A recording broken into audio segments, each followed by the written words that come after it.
नमस्कार. महा 83 डेली न्यूजमध्ये आपले सर्वांचे हार्दिक स्वागत. दुर्गाडी किल्ला हा महाराष्ट्र भारतातील मुंबईजवळ कल्याण येथे स्थित एक किल्ला आहे.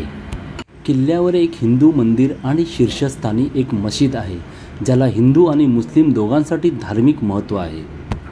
किल्ल्याचे बांधकाम शहाजहानच्या कारकिर्दीत सुरू झाले आणि 1694 मध्ये औरंगजेबाच्या कारकिर्दीत पूर्ण झाले. दुर्गाडी किल्ला कल्याणच्या खाडीलगतच्या टेकडीवर बांधण्यात आले आहे.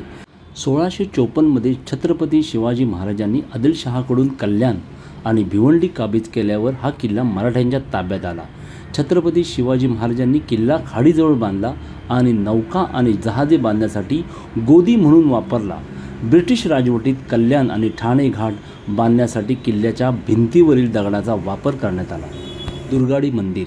असे मानले जाते की दुर्गाडी किल्ल्यावर हिंदू देवी दुर्गाला समर्पित दुर्गाडी मंदिर छत्रपती शिवाजी महाराजांनी स्वतः बांधले.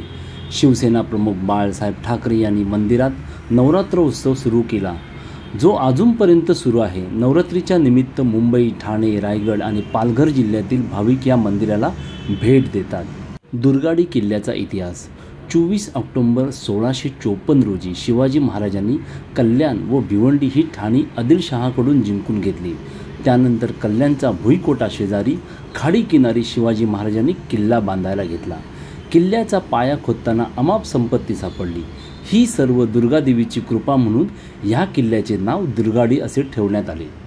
कल्याणच्या खाडी किनारी लहानशा टेकडीवरती दुर्गाडी किल्ला आहे.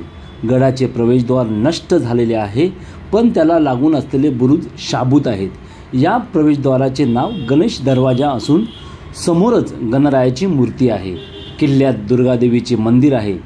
त्याचा जीर्णोद्धार पेशवे काळातील कल्याणचे सुभेदार रामजी महादेव बिवलकर यांनी केला. याखेरीज खाडीच्या बाजूला 2 मोठे भग्न बुरुज व थोडी तटबंदी आहे. या किल्ल्यावर पोहोचण्यासाठी कल्याण स्थानकात उतरून बसने अथवा खाजगी वाहनाने 10 ते 15 मिनिटात किल्ल्यात जाता येते. या दुर्गाडी किल्ल्यावर प्रवेश करण्यासाठी कोणतेही प्रवेश शुल्क लागत नाही. सांस्कृतिकदृष्ट्या समृद्ध दिवसासाठी तुम्ही दुर्गाडी किल्ल्यावर संपूर्ण दिवस घालवू शकता.